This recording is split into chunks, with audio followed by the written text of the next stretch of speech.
എല്ലാ പ്രിയപ്പെട്ടവർക്കും പുസ്തക പരിചയത്തിലേക്ക് ഹൃദ്യമായ സ്വാഗതം. ഞാൻ സുരേന്ദ്രൻ പുത്തഞ്ചേരി. പ്രിയപ്പെട്ടവരെ, ഇന്ന് ഒരു വേൾഡ് ക്ലാസിക് കൃതി രാമായണം പരിചയപ്പെടുത്തുന്നു. ആദികവിയാണ് വാൽമീകി. ആദികാവ്യം രാമായണം. പണ്ട് രത്നാകരൻ എന്നു പേരായ ഒരു കൊള്ളക്കാരനുണ്ടായിരുന്നു. കൊന്നും കൊള്ള ചെയ്തും വീട് പുലർത്തിയ അയാൾ സപ്തർഷികളോട് ഒരിക്കൽ അവരെ പിടികൂടി. അദ്ദേഹം വീട് പുലർത്താൻ അക്രമം കാട്ടുന്ന അവനോട് നിന്റെ പാപത്തിൻ്റെ ഫലം വീട്ടുകാർ ഏൽക്കുമോ എന്ന് മുനിമാർ തിരക്കി. അവനവൻ്റെ പാപഫലം അവനവനു തന്നെയെന്ന് ഭാര്യയിൽ നിന്നും മക്കളിൽ നിന്നും അറിഞ്ഞ രത്നാകരൻ സ്വന്തം പാപപരിഹാരത്തിനായി ഉഗ്രമായ തപസ്സു തുടങ്ങി. പുറ്റുമൂടിയിരുന്ന അയാൾ വർഷങ്ങൾക്കു ശേഷം പുതിയ മനുഷ്യനായി പുറത്തു വന്നു.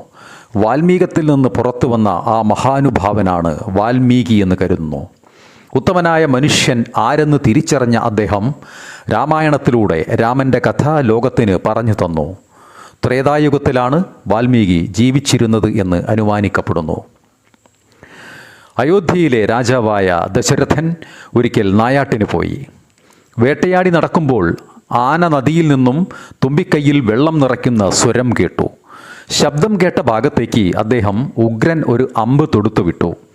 പാവം ഒരു മുനികുമാരൻ്റെ നെഞ്ചിലാണ് ആ ശരം തുളഞ്ഞു കയറിയത്. തപസ് ചെയ്യുന്ന പടുവൃദ്ധരും അന്ധരുമായ മാതാപിതാക്കൾക്ക് കുടിവെള്ളം എടുക്കാൻ വന്നതായിരുന്നു മുനികുമാരൻ. കുടത്തിൽ ജലം നിറയുന്നത് കേട്ട് ആനയെന്ന് തെറ്റിദ്ധരിച്ചായിരുന്നു ദശരഥ മഹാരാജാവ് ദാഹിച്ചിരിക്കുന്ന അച്ഛനമ്മമാർക്ക് ജലം കൊടുക്കുവാൻ വന്ന ആ മനുഷ്യനെ നേർക്ക് അമ്പയച്ചത്. മുനികുമാരൻ മരിച്ചു വീണു. പുത്രൻ്റെ മരണവാർത്തയറിഞ്ഞ വൃദ്ധ ദമ്പതികൾ ദശരഥനെ ശപിച്ചു. നീയും പുത്രദുഃഖത്താൽ മരിക്കും. അതിനുശേഷം അവർ മകൻ്റെ ചിതയിൽ ചാടി ജീവനൊടുക്കി. വളരെക്കാലം പുത്രന്മാർ ഇല്ലാതിരുന്ന ദശരഥന് താമസിയാതെ 3 ഭാര്യമാരിലുമായി 4 പുത്രന്മാർ ജനിച്ചു. സൂര്യചന്ദ്രന്മാരെ പോലെ 4 കുമാരന്മാർ. ശ്രീരാമനും ലക്ഷ്മണനും എപ്പോഴും ഒന്നിച്ചേ നടക്കൂ. അവരുടെ ഇളയവനായ ഭരതനും ശത്രുഘ്നനും തമ്മിൽ പിരിയാറേയില്ല. രാജ്യത്തിനും രാജാവിനും സന്തോഷിക്കുവാൻ ഇതിൽ പരം ആനന്ദം ഇനി എന്തു വേണം? യൗവന ആരംഭത്തിൽ തന്നെ അവർ 4 പേരും വിദ്യാഭ്യാസം വിജയകരമായി പൂർത്തിയാക്കി. ഒരിക്കൽ വിശ്വാമിത്ര മഹർഷി അയോധ്യയിലെത്തി. തൻ്റെ തപസ് മുടക്കുന്ന താടക എന്ന ഭയങ്കര രാക്ഷസിയെ വധിക്കണമെന്നതായിരുന്നു മുനിയുടെ ആഗമന ഉദ്ദേശ്യം. രാമലക്ഷ്മണന്മാർ മുനിക്കൊപ്പം യാത്രയായി. ശ്രീരാമൻ താടകയെ വധിച്ചു. സന്തോഷം കൊണ്ട് മനസ്സ് നിറഞ്ഞ മുനി അവരെ ജനക മഹാരാജാവിൻ്റെ കൊട്ടാരത്തിൽ എത്തിച്ചു. ഭഗവാൻ ശിവൻ സമ്മാനിച്ച ഒരു പടുകൂറ്റൻ വില്ല് ജനകരാജാവിനുണ്ടായിരുന്നു. അത് കുലച്ചൊടിക്കുന്നവന് ജനകൻ്റെ വളർത്തുപുത്രി സീതയെ ഭാര്യയാക്കാമെന്ന് വിശ്വാമിത്രൻ ശ്രീരാമനെ ധരിപ്പിച്ചു.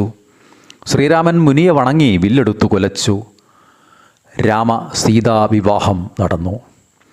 വൃദ്ധനായ ദശരഥൻ മൂത്ത പുത്രൻ ശ്രീരാമനെ രാജ്യഭാരം ഏൽപ്പിക്കുവാൻ ആഗ്രഹിച്ചു.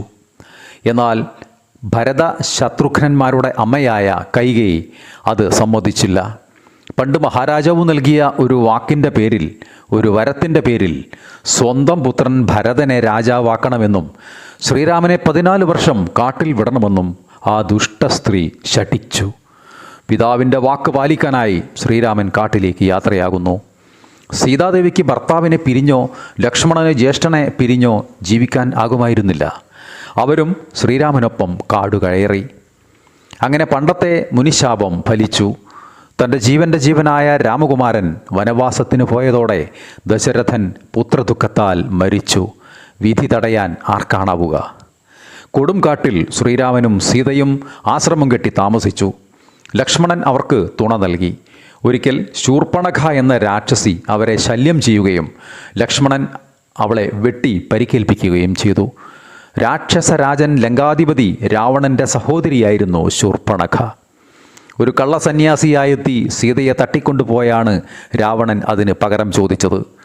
ഭാര്യയെ തിരിഞ്ഞു നടന്ന ശ്രീരാമൻ തൻ്റെ ഉത്തമ ഭക്തനായ ഹനുമാനെ കണ്ടുമുട്ടി. ബാലി എന്ന അക്രമിയായ വാനര രാജനെ വധിച്ച് ശ്രീരാമൻ സുഗ്രീവനെ സഹായിച്ചു. പകരം സുഗ്രീവനും വാനര സൈന്യവും രാവണനെതിരെ ശ്രീരാമൻ്റെ പക്ഷം ചേർന്നു. അവർ സമുദ്രത്തിൽ ചിറകെട്ടി. ലങ്കയിലെത്തിയതോടെ ഉഗ്രമായ യുദ്ധം ആരംഭിച്ചു. ഒടുവിൽ രാവണനടക്കം ക്രൂര രാക്ഷസന്മാരെല്ലാം ക്രൂരമായി തന്നെ വധിക്കപ്പെട്ടു. സീതയെ തിരികെ ലഭിച്ചതോടെ അയോധ്യയിലെത്തിയ ശ്രീരാമൻ രാജ്യഭാരം ഏറ്റു.